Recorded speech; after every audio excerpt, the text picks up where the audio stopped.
Hello children, hope you all are fine and doing your work sincerely. Today we are going to read chapter 15, that is mood. Mood in English grammar is a mode or manner in which the action denoted by a verb is expressed. It basically denotes the tone of a verb in a sentence, means so that the intention of the writer or speaker is clear. And we have three moods in English.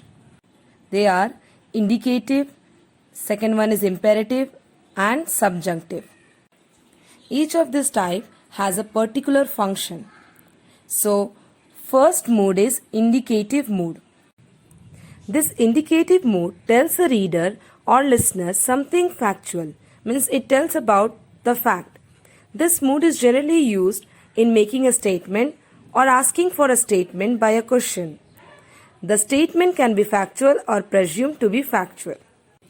Let us take few examples. With that you will get clear idea about indicative mood. First see the example. Rabindranath was a great educationalist.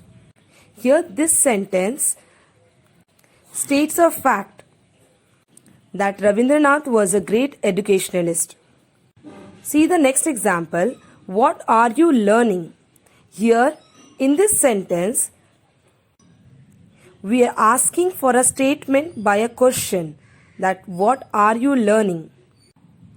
So here also the verb is of indicative mood. Such type of statements which tells the reader something factual is said to be in indicative mood. Next is the imperative mood. It makes a verb sound as a command or request. It always uses the second person as a subject of the sentence, and most of the time subject remains hidden. Let us take few examples. Bring the umbrella here. So this statement is a command. And see here the subject you, that is second person, is omitted from this sentence. See the next sentence. Make me a bowl of soup, please.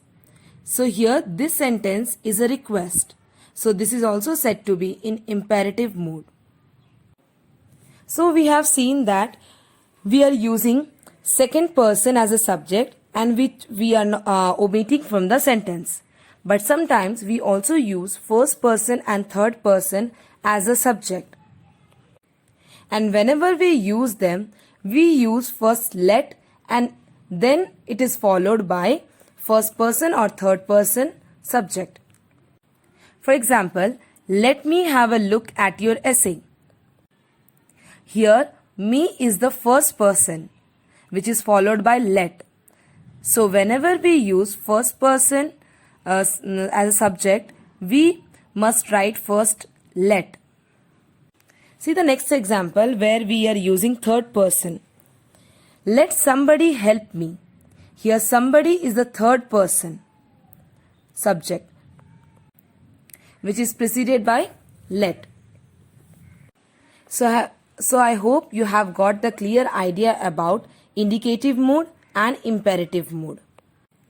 So our next topic is subjunctive mood. This mood indicates the possibility, wishes or hypothetical statements. Means it is opposite of the indicative mood, because indicative mood states a fact, but here subjunctive mood, it states a hypothetical statement, means which is not true, some imagined thoughts. See here, it is almost the opposite of the indicative mood.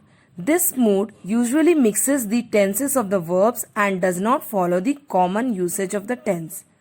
So see here that it does not follow the common usage of the tense. Let's see the example, then you will get the clear idea that how it does not follow the common usage of the tense. Okay? See here, if I were in your shoes, I would not do it. Here see, with I we have used were, but we are supposed to use was, but we are not using here was. So here it deviates from the common usage of the tense. See the next example. If they were in America, they could not escape from it. So see here, they is plural and we have used were. Okay. And this statement is also stating some hypothetical thought. Like if they were in America, means they are not in America in real. So they are stating a imaginary thought that if they were in America, they could not escape from it. So in these examples, you have seen that whether the subject is singular or plural, we have used were. So we have present subjunctive and past subjunctive. Present subjunctive are I be, you be, he be, they be, I write, etc. Past subjunctive that I were, you were, he were, they were, I wrote, you wrote, etc. So we always use were after the subject. Okay, and they are used to express four things. First is to express an imaginary or improbable condition. Next, to express a doubt or supposition. To express a wish or desire. To express a purpose. So in this lesson, you have learnt about mood and its type. That is indicative, imperative and subjunctive. And I hope you have understood properly. So once again you go through the chapter and see all the example. Thank you children and have a nice day.